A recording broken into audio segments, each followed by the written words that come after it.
Detroit's wheels. We are your Motor City Rock and Roll original. The Westwood One Radio Network presents an exclusive album preview. This is Alan Freeman in London, and for the next hour we celebrate 20 years of Deep Purple, together with Jon Lord, Ian Gillan and Roger Glover, and tracks from their soon-to-be-released new album, Nobody's Perfect. Live versions of some Purple classics.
Talking to some of your friends?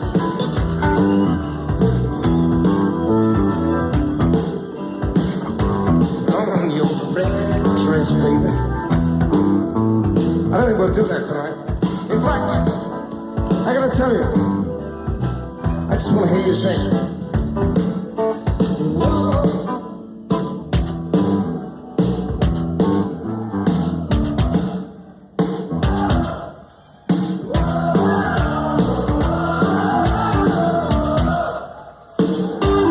You're better than me, I'll tell you. So look at you.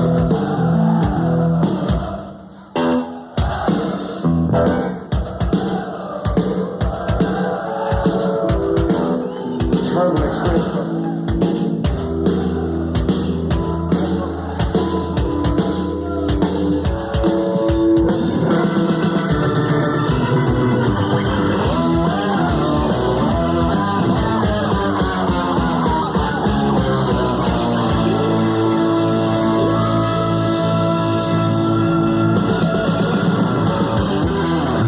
Well, there it was, gang. That was originally from 1970 there, Black Knight. It's one of the tracks on the brand new album, Nobody's Perfect, and I have in the studio with me at the moment three lively gentlemen known as Mr. Ian Gillan, Mr. Roger Glover, and Mr. Jon Lord. Unfortunately, Richie and Ian couldn't make it. But gentlemen, welcome to the show. thank you.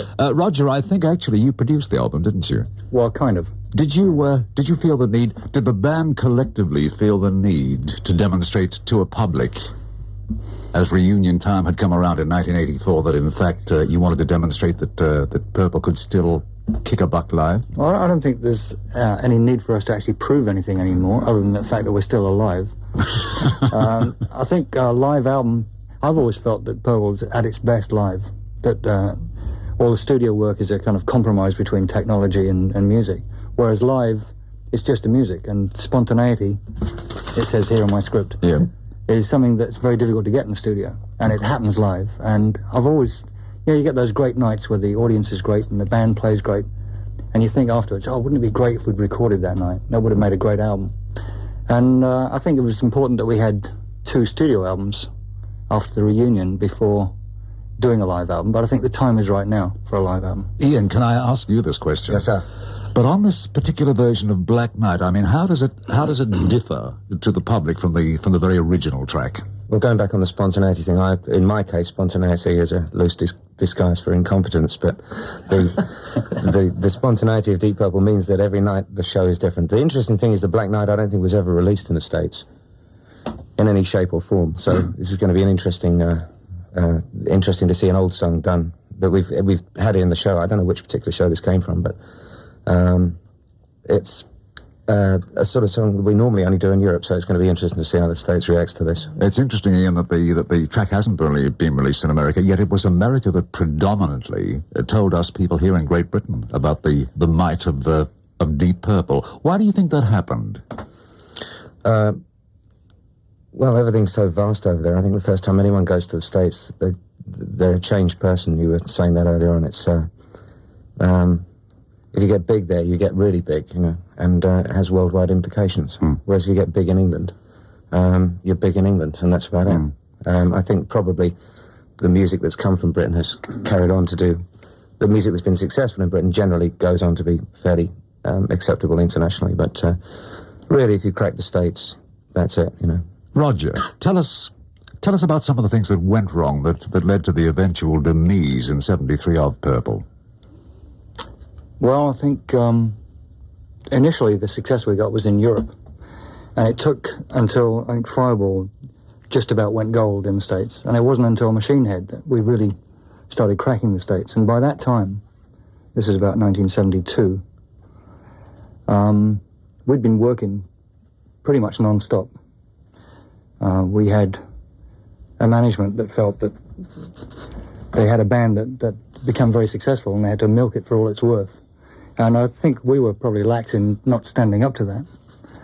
And as a consequence, we worked ourselves into a situation where any petty grievances that there were between the members became enormous. And through towards the end of 72, we had situations where people were getting annoyed with other people in the band and people weren't talking to each other. And it grew out of proportion. I think if at that point we'd have said, okay, we've worked for the last almost 4 years, we've achieved an enormous amount of success, take 6 months off, away from each other, I think the band would have lasted a lot longer. But what happened in 73 was we did a European tour. We'd just done Made in Japan, the end of 72. New album came out, Who Do We Think We Are, in 73. The band, the sales in the States went absolutely berserk. We sold more than anyone in 73. We also did 2 extensive American tours and a Japanese tour. And at the end of that, we all just had enough of each other. And there were too many little things to actually pinpoint one reason for the breakup. But they all added up.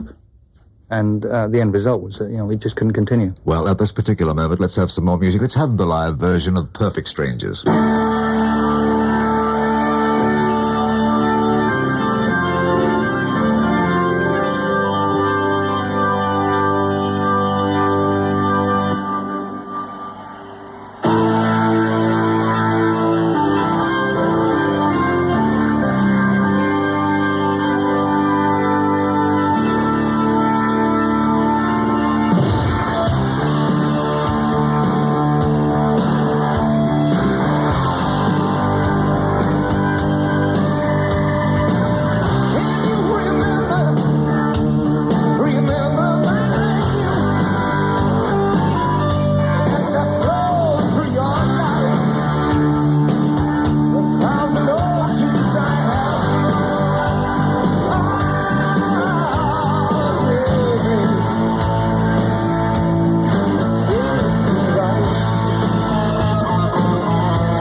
audios extracted from the brand new Deep Purple album Nobody's Perfect. We had the title track there from Perfect Strangers. You're listening to an exclusive album interview with Deep Purple's Jon Lord, Ian Gillan and Roger Glover. I'm Alan Freeman in London. We'll be back right after these. This is the West for One Radio Network, live from London with Deep Purple's Ian Gillan, Roger Glover and Jon Lord. Ian Gillan, I quote Richie Blackmore, he once said, if it's not dramatic or exciting, it's not really us. Can I say, do you agree with this? Yes, and probably a little bit dangerous too. There's always an element of danger with Deep Purple.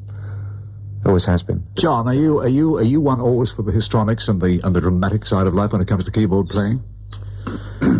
No, I leave that to Mr. Emerson. I don't chuck knives at my keyboard. I quite like it. You throw it at a bass player occasionally. You do jump around suitably, we have noticed. Yes, I get exuberant as well as forlorn. I'm very fascinated, Ian. I'm very fascinated because we're going to go back to 1968 now and Hush and the start of it all, when America took you into their bosoms and made you world stars, and we found out back here in the UK that in fact Deep Purple existed. Yeah, this was before Roger and I, of course, just before we joined. Yes, yeah. That's right, and it's rather interesting now that you have decided to re-record it, because in fact you were not the original singer. No, Roger Rod wasn't. Evans was. That's right, yes, and Nicky Simple was on those. Why go back to this one? Well, I don't think it was a conscious decision. The simple fact is we had the gear set up in the studio. We were jamming around whilst Roger was doing most of the mixing on this album. And we were trying to get together a few ideas and just having fun, really. And we came back from the pub one night, very, very late. And in fact, it was the next night. It was that so late. It was the following night. night, in fact. And someone said do Hush, so we jammed through Hush, and the machine was rolling. And there it was, and there it is on the album. Do you think in 1988 Deep Purple would take a chance on releasing it again as a single? Oh, heaven knows, I don't know. I think I'll leave that up to the powers that be. Right, well, let's leave it up to the powers that be, who happen to be the public. All right, in the meantime, let's hear it.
there it was, and I think, as a matter of fact, Ian Gillan, you've been putting me on, saying nothing's been added to it at all. That was the 1988 version there of Hush, taken from their brand new album, Nobody's Perfect. And John, as a founder member of Deep Purple, why Hush and why a song by Joe South? I mean, were you into his works over there in America? It was the original bass player of the band. He had heard, he was in some band or other, whose name is lost in the mist of time, but he'd got this version by Joe South. Was Joe South on it? That's right, Joe South. Who had the original version, and then that's right. Some other person had a hit with it. Billy Joe Royal. Chris Ice had a version. And it was, we just liked that chug, you know, that jung, jung, jung, chugga, chugga. It was, we found it quite effective. And we used to, in the very early days of trying to put the band together, we used to jam on it just for fun, because it was nice to sort of get you woken up and moving. And it sort of became part of the thing that we were doing. We put it on the very first album. We didn't choose it as a single. It was chosen by, no, I shouldn't give him publicity, should I? No. It was chosen by a gentleman at Tetragrammaton Records who had something to do with Bob Dylan. And he said, is this going to be a hit? And we said, but it's 5 minutes long and it's got a 3-minute organ solo in it. He said, it'll be a hit. And, of course, it was. Well, all I can say is after the original, it's not the pretty little song that it originally used to be. I mean, no. You've made it really. And you may have noticed that there's no organ solo in it. I noticed that. Were you furious about that? No, I was still in the pub. I see. Roger, Deep Purple in the 80s has, I think, quite alarmingly been described as a heavy metal band. I mean, how affronted or insulted are you by such a statement? Oh, it's not a word that I would use to describe us, but people do feel the need to pigeonhole. And we've always considered ourselves, I suppose, hard rock. That was the two words that summed us up in the 70s. Heavy metal, actually, was a phenomenon that happened after we'd finished. And heavy metal, to me, doesn't sum up what we're about. If I think of heavy metal, I think of screaming singers and screaming guitars and everything over the top, everything in... And everything is in Deep Purple.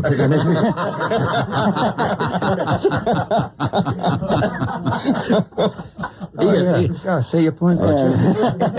Oh, that's where we've been going wrong.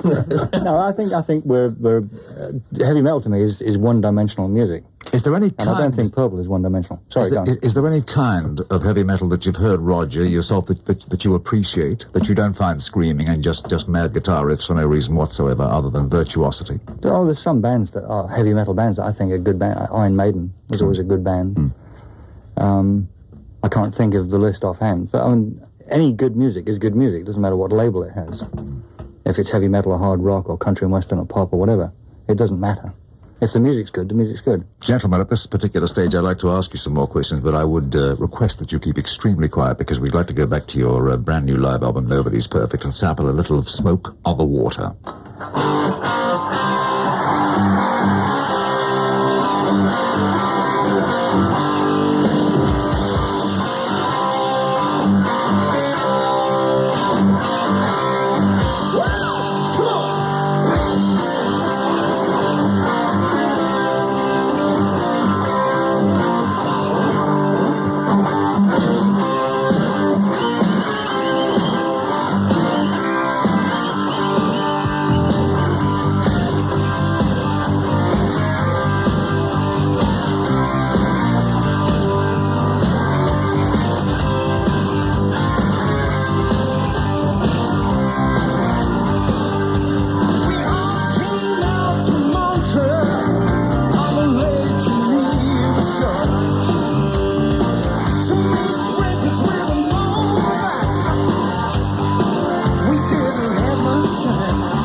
I got a few things to say, which I decide to mention right now. First of all, we've been in town for about 3 days. I've never in my life spent a more enjoyable 3 days than I have in Oslo. It's absolutely fantastic. You people have been so nice. I've been drunk from 9 o'clock in the morning until 9 o'clock in the morning because you've all been buying me drinks. You're sensational. And thank you to all of those of you who travelled such a long way. And I know you've come a long way from this, from Trondheim and everywhere.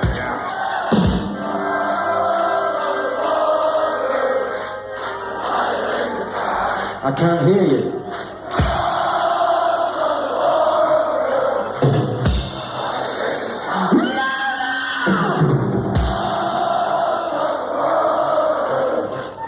High in the sky, smoke on the water. Yeah. I still can't hear you. Smoke on the water, fire in the sky, smoke. Wow!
Well, let me tell you, ladies and gentlemen, if you don't already know, it originally sold 1 million copies and then some, and from the brand new album, Nobody's Perfect, I would say, excepting Deep Purple and the gentleman we have in our studio. That was Smoke on the Water. You're listening to an exclusive album preview with Deep Purple's Jon Lord, Ian Gillan and Roger Glover. I'm Alan Freeman in London, and we'll be back in a couple of minutes.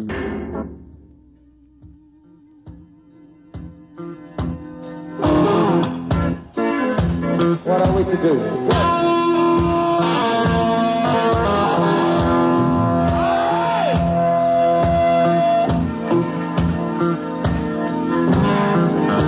I suppose you think you know what's coming next, don't you?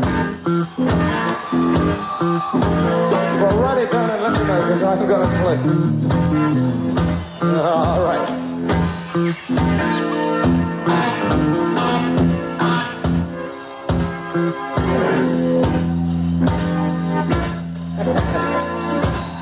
Nice little...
come my way.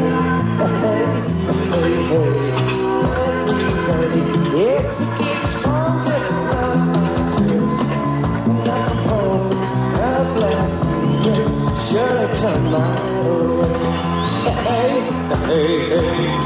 Every day seems a little longer, come what may, love's a little stronger, dream of me. You ever long for true love from me? Every day it's getting closer, going faster than a roller coaster. Love like drugs surely come my way. See, I'll tell you, it's weird really. Saw the Buddy Holly story on TV today. That'll be the day? No? No, choose the right key for that. It was a great film. This is Alan Freeman in London with Ian Gillan, Roger Glover and Jon Lord, and an exclusive preview of tracks from the brand new Deep Purple album Nobody's Perfect on Polygram Records. And this is Highway Star.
Well, there it was, just a little old thing that Deep Purple dug up from their brand new album Nobody's Perfect Highway Star. Jon Lord, when you think back of the complete Deep Purple career, what is the most uplifting moment that you can bring to mind? It's going to sound fairly corny to say it, but I honestly believe that the most thrilling, the thing that actually made me tingle, gave me goosebumps, was the first gig of the reunion in Perth, Australia, in '84. I've never been so frightened in my life. I've never been so exalted in my life. I've never been so trembly in my life about going on stage. I was a mess. And I don't think I've ever been so excited. It was quite fantastic.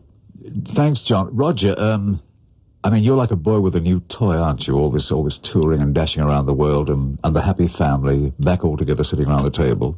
You've never been happier in your life, have you? No, I don't think I have. Touring is the best part. I was saying just now, touring around the world, going to different places, is just the best. And I've got to interject something here. When you're talking about Machine Head, I think the album that really made Deep Purple was made in Japan.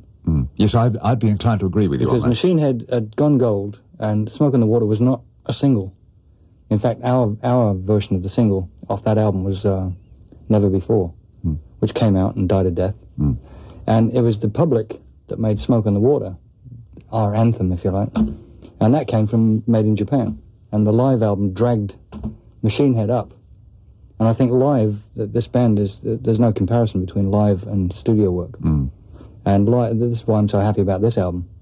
We took a 24-track on the road and recorded every night. Because, you know, if the band knows it's being recorded, it goes through a kind of red light fever. And everyone plays kind of a little wooden, oh, it's been recorded, it must play correctly. Well, I must say... recording every night, you get over that. Yeah. And with the new live album, Nobody's Perfect, you're about to go out on tour again, is that right? And my bags are packed already. Already? Whereabouts is it taking you? All over the world, in different places, as Roger said earlier. Well, that's in the United States, it's basically a US tour this summer, and we are covering an awful lot of ground. Pittsburgh, Providence, Worcester, Portland, Cleveland, Baltimore, Hartford, Philadelphia, Giant Stadium, Poplar Creek, Alpine Valley, Minneapolis, Detroit, Atlanta, Tampa, Miami, New Orleans, Houston, Dallas, Denver, somewhere I can't pronounce, Sacramento, San Francisco, somewhere else I can't pronounce, Las Vegas, Long Beach, California, blah, blah, blah, and it goes on. I must say, Ian, I think that you've rather overstated the case, so I think we should go back to music immediately, because here is another Deep Purple anthem, Strange Kind of Woman.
Well, there was nothing strange about that. It was brilliantly spot on there. Strange Kind of Woman, taken from the brand new Deep Purple album, Nobody's Perfect. And can I leave you with a critic's quote? Who said Deep Purple's comeback wasn't a bit sad. It wasn't even slightly messy. It was just exhilarating and brilliantly professional. And this is Alan Freeman in London. Our thanks to Jon Lord. Thank you very much, Alan. And Mr. Ian Gillan. Thank you. Can I just say to our American listeners here that a little word for Alan Freeman, who is the greatest of British DJs and has been for many years. Not forgetting Mr. Roger Glover. I'd like to second that. Thank you. This Westwood One album preview was produced by Roger Scott. Our special thanks to Richard Kimball and executive producer Norm Pattis. Rock and roll. All right, nobody's perfect, but Metal Shop's as close as you can get, and we're ready to roll our feature interview with singer Ian Gillan and drummer Ian Pace of Deep Purple. The band's new double live LP is called Nobody's Perfect, and it contains 12 of their scorching classics recorded on the group's 1987 World Tour. Now, as you may remember, that tour was cut short because guitarist Richie Blackmore fractured a finger on his left hand during a concert in Phoenix, Arizona, and it forced Purple to cancel the rest of their dates. Here's Ian Gillan to tell you exactly what happened. All it was, Richie was just going a little wacky and threw his guitar up in the air and was blinded by the light, believe it or not. Just one of these spotlights in the truss just was right in his face as the thing came down, and he caught his finger between the stage set and the guitar. In fact, you can see a copy of the X-ray on the inner bag of the album. That's Richie's hand showing the crack in his finger. You can actually see it in the third finger of his left hand. And so he finished the show, picked up a beer bottle and played slide for the rest of the show. But it was he was told without any doubt, that he couldn't play for until the thing had healed out, which was tragic. Ian Gillan with a little help from Ian Pace. From Nobody's Perfect, here's the song Richie broke his finger while playing Space Truckin'.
You are something else. You are just amazing. Thank you very much, every one of you.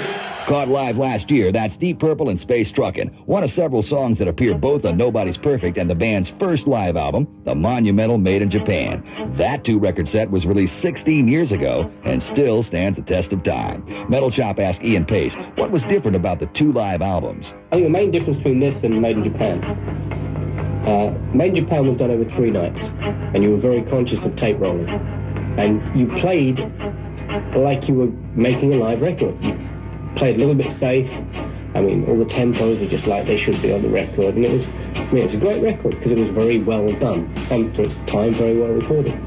Now this one, the tape was going every night. And after a couple of months, you forgot the thing was going. And it didn't matter if you didn't play it perfectly. You were playing for the audience again. You weren't playing for a tape going out. So on this record, Nobody's Perfect, there's going to be more mistakes. There's also going to be more truth in there, more spontaneity, more capturing what did happen that night. You know, not just playing everything safe.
find that one on Made in Japan. Bad Attitude from Deep Purple's new live set, Nobody's Perfect. How about one final metal note? On June 26th,